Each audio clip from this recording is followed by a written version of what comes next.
안녕하세요. 성경이 우리 삶에 조금 더 가깝고 그리고 쉽고 재밌게 다가오는 시간, 소문난 성경 교실과 함께하는 배본철 교수입니다.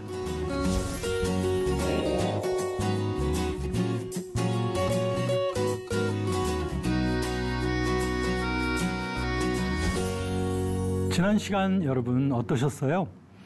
그리스도와 연합을 통하여 성령께서 우리를 그리스도와 연합시켜 주셨을 때 그분의 죽으심과도 연합되어지고 그리고 그분의 부활과도 연합되어짐으로 인하여 우리가 그 사실을 믿고 고백할 때 그것이 바로 우리가 죄와 유혹으로부터 승리할 수 있는 그 믿음으로 승리할 수 있는 길이라고 하는 거 우리가 살펴보았습니다. 이어서 오늘 여러분과 나눌 주제는요. 그럼에도 불구하고 우리의 삶을 주님 앞에 먼저 온전히 헌신해야 될 필요가 있다라고 하는 것입니다. 즉 우리 자신을 주 앞에 드리지 아니하면 하나님께서 우리에게 은혜로 주신 선물들을 충분히 누릴 수 없다는 거겠죠. 그래서 오늘은 온전한 헌신에 대해서 이어서 살펴보도록 할 겁니다.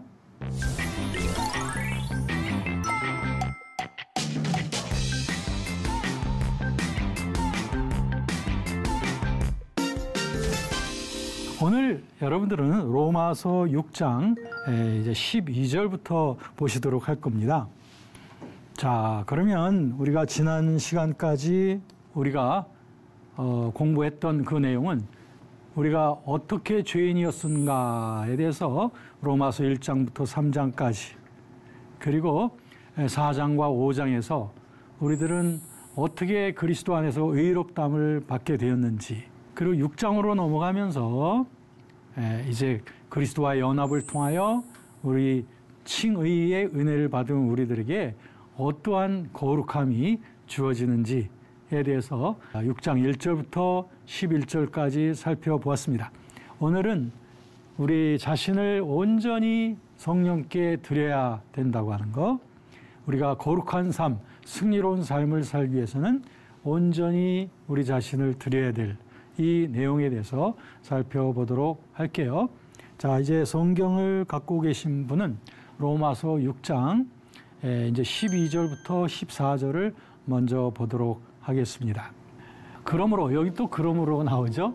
제가 전에 로마서는 그러므로의 책이다 이렇게 말씀드린 적이 있는데요. 그러므로 이 그러므로란 로마서 6장 1절부터 11절까지에 나와 있는 우리가 죄에 대하여 그리스도와 함께 죽고 그리스도와 함께 부활의 능력으로 살아났다. 그러므로 우리는 어떻게 해야 되겠느냐? 그렇기 때문에 우리들은 죄가 너희 죽을 몸을 지배하지 못하게 몸의 사욕을 순종하지 마라. 당연히 그래야 된다는 거죠. 왜? 우리는 죄에 대하여 죽었으니까. 그리고 너희 지체, 너희 몸을 불의의 무기로 죄에게 내주지 말고 너희가 죽은 자 가운데서 다시 살아났지 않느냐. 그렇기 때문에 하나님 앞에 이제는 드리라. 죄에게 내주지 말고 하나님 앞에 드려라. 그래서 이제는 불의의 무기가 아니라 의의 무기로 너희 몸을 드려라. 그렇게 되면 절대로 죄가 너희를 주장하지 못한다. 왜? 너희가 법 아래에 있지 않고 은혜 아래에 있기 때문이다. 자, 오늘 이 12절부터 14절까지 보면 몇 가지 단어들을 좀 살펴보도록 할게요. 우선 여기에 보면 너희라고 하는 우리들이 누구죠? 우리들은 그리스도인입니다. 그리스도 안에 있는 자들이에요. 그리고 또 하나의 단어가 죄라고 하는 단어가 나오고요.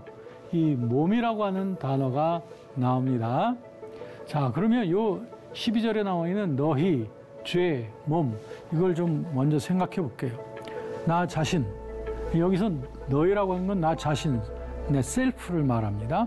그러니까 우리의 몸이라고 하는 것은 언제나 나 자신에게 복종하겠죠. 그런데 여기 너희라는 것과 죄라고 하는 것이 서로 틀려요.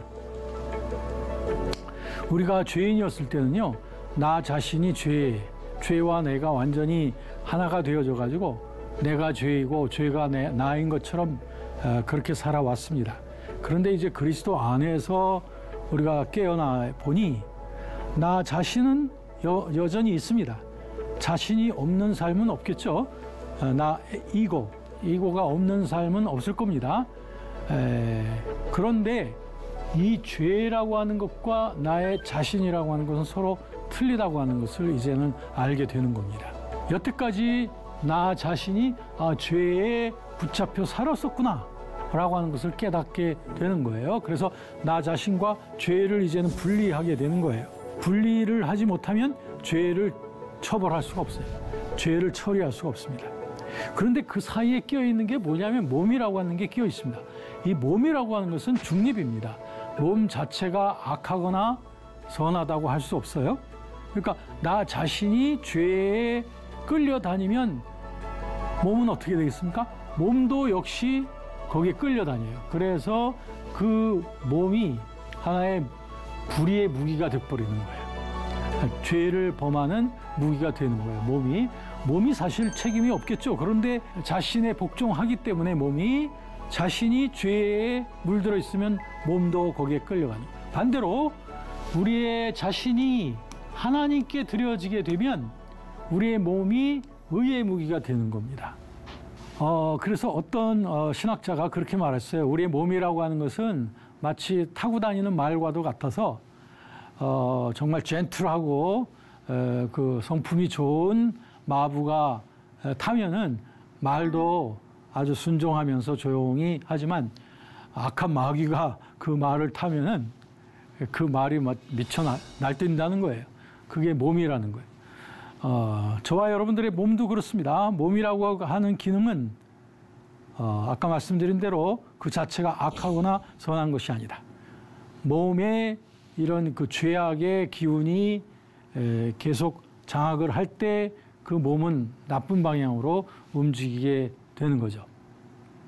이제 우리들은 은혜 안에 있기 때문에 은혜 법 안에서 나 자신이 주님 앞에 드리게 되면 나의 몸도 이제 의의 무기가 된다 라고 하는 겁니다. 그러니까 중요한 게 뭐겠습니까? 나 자신을 하나님 앞에 드리는 거예요.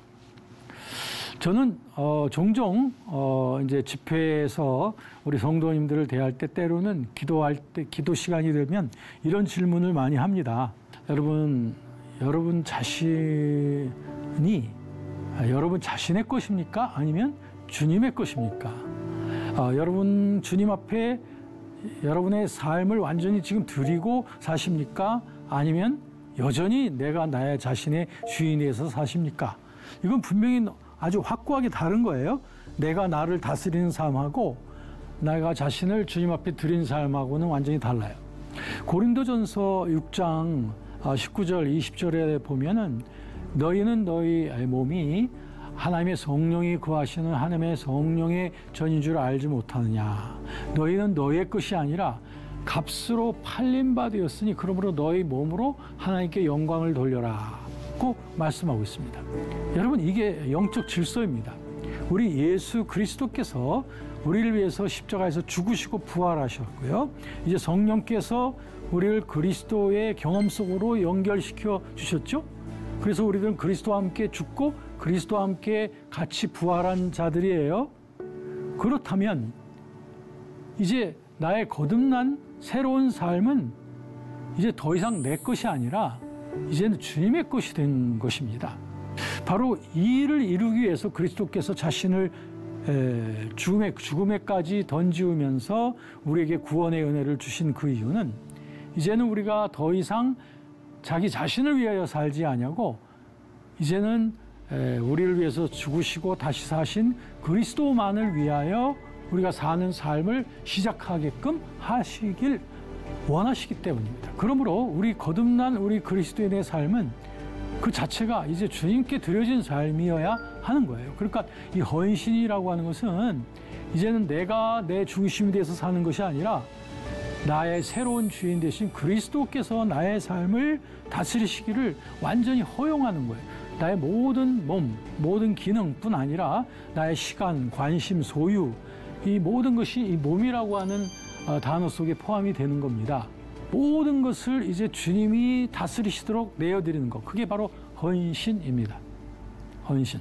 그러니까 이렇게 헌신이 되어 있지 않으면 주님의 통치가 제대로 될 수가 없겠죠. 예를 들어서 여러분들이 어떤 이런 그릇이라고 생각해 보세요. 그릇 속에 여러분들 아름다운 보배로운 것을 채우기 위해서는 먼저 그릇 속에 있는 이 더러운 것들이 들어있다면 이런 것들을 먼저 다 쏟아 버려야 되겠죠. 내드려야 될 겁니다. 그래야 비고 빈 그곳에 거룩한 것을 채울 거 아니겠습니까? 우리도 똑같습니다. 우리가 여전히 죄 가운데서 죄된 삶을 살면서 역시 하나님의 은혜로 채우겠다? 그거는 말이 안 돼요. 이제는 하나님의 은혜로 채움받는 삶을 살기 위해서는 나 자신이 드려져야 되는 거예요. 깨끗이 드려져야 됩니다. 그래서 저는 여러분들에게 이런 질문 드리고 싶어요. 여러분 자신은 여러분 자신의 것입니까? 아니면 그리스도의 것입니까? 이 질문 앞에 우리가 확고한 답변이 되어줘야 됩니다. 자, 그 다음 절을 볼까요? 그런즉 어찌하리요? 우리가 법 아래에 있지 아니하고 은혜 아래에 있으니 죄를 지으리요? 그렇소. 이거 많이 본 것 같지 않습니까? 로마서 6장 처음 들어갈 때 1절 그리고 2절에 있던 그 표현이 또 나오고 있습니다. 6장 1절 2절에도 보면 우리가 은혜 아래에 있으니 죄를 지으리요. 2절에 보면 그럴 수 없느니라 라고 돼 있죠. 여기도 똑같은 표현이 있어요. 우리가 지금 이제는 은혜의 법 아래 살고 있으니까 죄를 지어도 되겠느냐? 절대 그래서는 안 된다라고 하는 거죠. 왜? 죄 가운데서 죽었는데 어떻게 죄에 더 계속 거하겠다라고 하는 거냐 하죠. 예, 이것은 합당하지가 않은 것이다라고 하는 겁니다. 자, 우리는 죄로부터 해방되어 의에게 종이 되었다. 여기에서 해방되어 의에게 종이 되었다. 여기에서 이것은 아주 헬라어의 그 동사 표현에 보면 부정과거형이라는 게 있습니다. 그 뭐냐면 단순 과거, 아주 완전 에어리스트형이라고 하는데요. 이거 뭐냐면 아주 순간적으로 이럴 때는 죄에서 해방되어진 것이 점점 해방되어졌다는 말이 아니라 아주 순간적으로 해방이 됐다는 것이고 의에게 종이 된 것도 아주 순간적으로 되었다는 것을 말합니다. 그렇죠. 우리가 그리스도 안으로 딱 들어오는 그 순간 우리들은 생명의 성령의 법 안으로 완전히 이전을 하게 된 거예요. 순간적으로. 그러니까 죄와 사망의 법에서부터 완전히 이동을 하게 된 것이죠. 이것이 순간적으로 이루어진 것이다 라고 하는 겁니다. 자, 그러나 이제는 너희가 죄로부터 해방되고 하나님께 종이 되었죠. 그래서 이제는 어떤 삶을 살게 되느냐 하면 거룩함에 이르는 열매를 맺는 삶을 계속 사는 겁니다. 이게 성화의 과정입니다.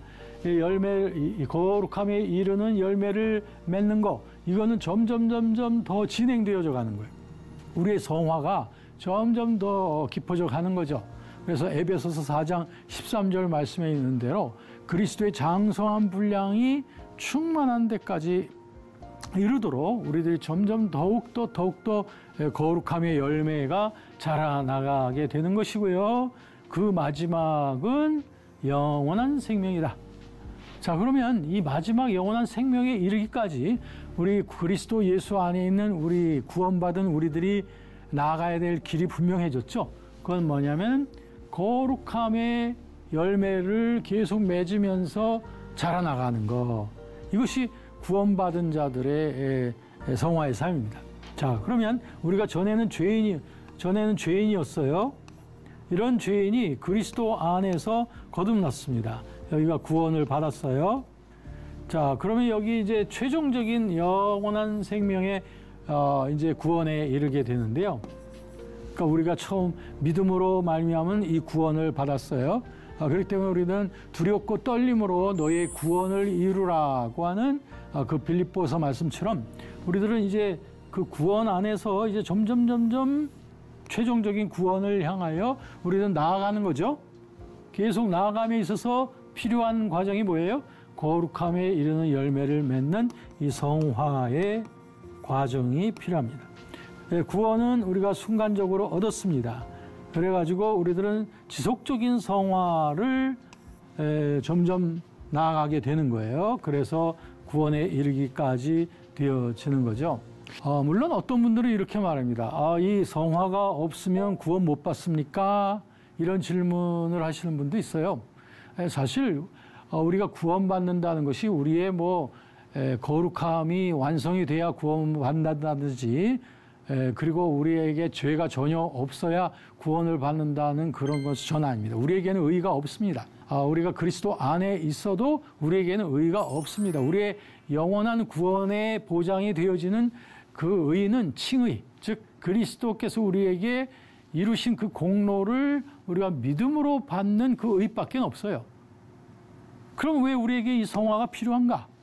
그거는 하나님의 뜻이기 때문에 그래요. 데살로니가전서 4장 3절에 보면 너희는 거룩함, 즉 하나님의 뜻이라고 말씀하고 있습니다.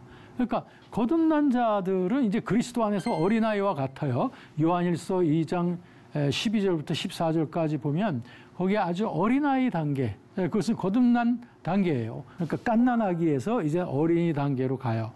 그래서 점점 더 자라나면 청년의 단계로 가고요. 더 나가면 아주 아비의 단계까지 이르게 되는 건데요. 이렇게 자라나는 것입니다. 우리의 영원한 생명은 점점 자라나는 거예요.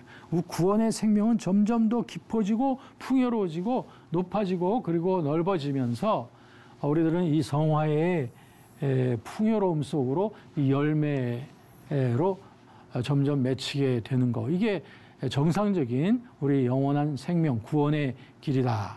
이렇게 말씀드립니다. 그렇기 때문에 이 성화가 없으면 구원을 못 받는다. 이런 말은 말이 되지 않습니다. 우리들은 이 칭의, 믿음으로 없는 이 칭의로 인하여 우리는 구원을 받아요. 그런데 이 구원받은 생명이 당연히 추구해야 될 하나님의 뜻, 그것은 바로 성화의 삶이다. 이렇게 정리하시면 되겠어요. 자, 그러므로 이제는 어떻게 우리가 살아야 되느냐? 이제는 우리가 영의 새로운 것으로 섬길 것이다. 율법 전에 살았던 그런 삶으로 살면 안 되고 영의 새로운 것. 우리가 성령으로 새로운 것을 받았다 이거죠. 거듭남으로 말미암아 성령을 우리가 받았죠. 성령을 모시게 살게 됐죠. 그러므로 성령으로 살아야 된다. 성령으로 살아야 된다. 성령 안에서 섬기고 성령의 인도하심을 따르고 성령의 감동을 순종하고 살아가는 것, 이게 바로 그리스도인의 삶인 것입니다. 사실 전에도 제가 말씀드렸지만 우리의 무기력함과 불안과 좌절과 두려움, 근심, 걱정 이런 것들이 우리 그리스도인들에게 있다면 그 근본적인 이유 중에 하나는 우리가 주님 앞에 자신을 맡기지 않았기 때문에 그렇고요. 그다음에 성령의 인도하심을 따르시면 됩니다. 그죠? 성령의 인도하심을 따라서 갈라디아서 5장 16절에 보니까 그럼 성령을 따라 행하라. 그리하면 육체의 욕심을 이루지 아니하리라고 말씀하셨고, 로마서 8장 14절에도 보면 무릇 하나님의 영으로 인도함을 받는 자들이 하나님의 자녀라고 했으니 하나님의 자녀들이 당연히 살아가는 법은 성령의 인도하심을 따라 살아가는 삶입니다. 저와 여러분 속에 하나님의 성령이 거하시지 않습니까? 그 성령님과의 충만한 친밀한 교제를 즐기시고요. 그리고 그분의 감동을 받기를 힘쓰십시오. 그분은 진리 가운데로 우리를 인도하시는 분이시고 또 우리에게 맡겨주신 모든 여러 가지 사역 속에 능력을 베푸시어서 복음의 권능을 베푸시는 분, 바로 우리 안에 거하시는 성령이시지 않습니까? 그러므로 그 성령으로 이제는 섬기는 삶을 살아가는 것, 이게 바로 우리 크리스찬의 정상적인 삶이라고 하는 거예요. 사실 우리가 어떤 분들 주변에 보면 예수님을 믿으신 지 굉장히 오래되긴 하는데 어떤 그 습관적인 죄악과 또 세속적인 그러한 구습 이런 것에서 벗어나지 못하시고 예배를 드리시긴 드리시지만 그냥 형식적으로만 드리고 이 성령 안에서의 이 새로운 교제, 성령 안에서의 이 섬기는 그 기쁨과 그 능력을 저 경험하지 못하고 사시는 분들이 우리 주변에 있습니다. 그런 분들을 우리가 좀 잘 격려해드려서 그래서 그분들이 성령 안에 새로운 것으로 섬기는 삶, 이것으로 우리가 즐거움과 능력 속으로 들어갈 수 있도록 되어야 되겠습니다. 자, 여기에도 보면 율법은 그 나름대로 기능이 있다라는 거예요. 율법을 통해서 우리가 죄를 알게 된다는 거 말씀드렸죠. 십계명의 임무나 우리 양심의 임무도 마찬가지. 그러면 내가 여전히 거듭났음에도 불구하고 성령을 따라 행하지 아니하고 죄를 범하게 되면은 즉각적으로 우리가 내가 죄를 범하고 있다는 것을 알 수 있습니다. 어떻게 하냐면 이 17절과 20절이 우리에게 좋은 분별력을 줍니다. 뭐냐면은 만약에 내가 원하는 것을 해야 될 일을 하지 아니하고 원치 아니하는 그것을 행하면 그것을 행하는 자가 내가 아니요 내 속에 거하는 죄다. 그러니까 난 하나님의 뜻을 알았어요. 그래서 하나님의 뜻을 따라 살아야 되겠다 생각하는데 그걸 행하지 아니하고 전혀 그것이 아닌 역행하는 그런 일을 행하게 되면 그것은 내가 아니요. 여기 뭐 내가 아니랍니다. 내가 아니라 내 속에 거하는 죄라는 거예요. 사람들은 그게 나라고 생각을 하는 거예요. 하지만 나와 죄는 사실은 달라요. 나는 하나님의 뜻을 행하려고 하는 마음을 갖고 있어. 근데 죄가 나를 끌어당겨서 하지 못하게 하죠. 그건 바로 죄라는 거예요. 만일 내가 원하지 아니하는 그것을 하면, 그러니까 내가 하나님의 뜻을 따라서 이런 걸 해야 되는데 하고 생각하는데 그것을 원하지 아니하는 그것을 하게 되면 행하는 자는 내가 아니요 내 속에 거하는 죄라. 여기 똑같죠? 계속 강조하는 게 뭐냐면 내가 아니라 내 속에 거하는 죄다. 아까 로마서 12장 14절에서도 거기에 나 자신 그리고 죄, 몸 이렇게 있었지 않습니까? 자신과 죄가 같은 게 아니죠. 마찬가지로 나와 죄는 같은 것이 아니다.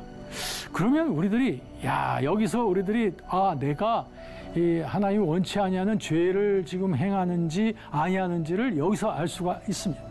우리의 속사람으로는 하나님의 뜻을 행하려고 하는 마음들을 갖고 있어. 그러나 그걸 행하지 아니하고 내가 이렇게 하면 안 되는데 라고 하는 쪽으로 자꾸 하게 되는 것, 그것은 내가 하는 게 아니라 내가 속에 거하는 죄가 하는 것이다. 그렇기 때문에 이 죄를 끝장내야 된다 이거예요. 내가 끝장날 수는 없어요. 나는 여전히 세상에서 살아야 돼요. 그런데 죄가 나를 주장하는, 죄가 나를 이끌어가는 삶을 우리들은 정리를 해야 된다 하는 거죠. 그래야 참다운 나, 하나님께 복종하는 나를 나는 발견할 수 있게 되기 때문이다. 자, 이걸 잘 생각하셔서 이 죄와 나와의 관계를 분명하게 구분을 지셔야 됩니다. 자, 그러면 많은 크리스찬들이 말이에요. 오호라, 나는 곤고한 사람이다. 이 사망의 몸에서 누가 나를 건져내랴. 이런 상태에 있는 분들이 많습니다. 이 왜 곤고하느냐? 이 내 속에 거하는 죄의 문제를 해결하지 않음으로 인하여 그 죄 때문에 오는, 그 죄와의 싸움 때문에 오는 그 엄청난 그 피곤함, 그 엄청난 곤고함, 이것에서 탄식하고 있는 그런 상태를 보여주고 있다. 그러나 여러분, 우리에게 이미 다 승리는 다 주어졌지 않습니까? 다 주어졌습니다. 여기에 보니까 예수 안에서 하나님께 감사한다고 그랬어요. 마음으로 하나님의 법을, 육신으로는 죄의 법을 섬기기 때문에 결국 우리의 해결점은 뭐예요? 우리의 옛사람이 십자가에 못 박히면 되는 것인데 그것을 그리스도께서 이루셨죠? 그러면 그것을 이제는 고백하고 믿으시면 되는 것이고, 그래서 우리의 몸이 더 이상 죄를 따르지 않냐고 하나님께만 나 자신을 드리게 되면, 그러면 우리들은 그 거룩한 삶, 죄와 유혹에서 승리하는 그 거룩한 삶의 열매를 우리가 늘 누리면서 살 수가 있게 되는 거죠. 자, 여러분, 오늘 로마서 6장 뒷부분하고 그리고 로마서 7장까지를 우리가 좀 살펴보면서 참다운 그 진리와 그 거룩한 삶을 살기 위해서는 나 자신을 드려야 된다고 하는 것을 우리가 살펴보았습니다. 특별히 로마서 7장에서는 우리 자신이 종으로서 주인 되신 그리스도께 나 자신을 드려야 된다고 하는 것, 이것이 잘 강조되어지고 있습니다. 저와 여러분의 삶, 거듭난 삶, 우리 주님의 것입니다. 주님께 온전히 드려졌다고 하는 것을 고백하면서 그리스도께서 이루신 놀라운 일을 고백함으로 말미암아 늘 승리에서 승리로 나갈 수 있는 우리가 되어지기를 원합니다. 여러분, 오늘도 유익한 시간 되셨죠? 오늘 수업 또한 유튜브로도 확인하실 수 있습니다. 조금 이해가 안 되시는 분이 있다면 다시 한번 유튜브를 통해서 공부하시면 좋겠습니다. 다음 시간은 이제 생명의 성령의 법이 우리를 죄와 사망의 법에서 완전히 해방했기 때문에 우리는 완전한 자유와 승리자가 되었다고 하는 사실을 우리가 공부하도록 할 겁니다. 행복한 시간 되시고요. 다음 시간에 뵙겠습니다.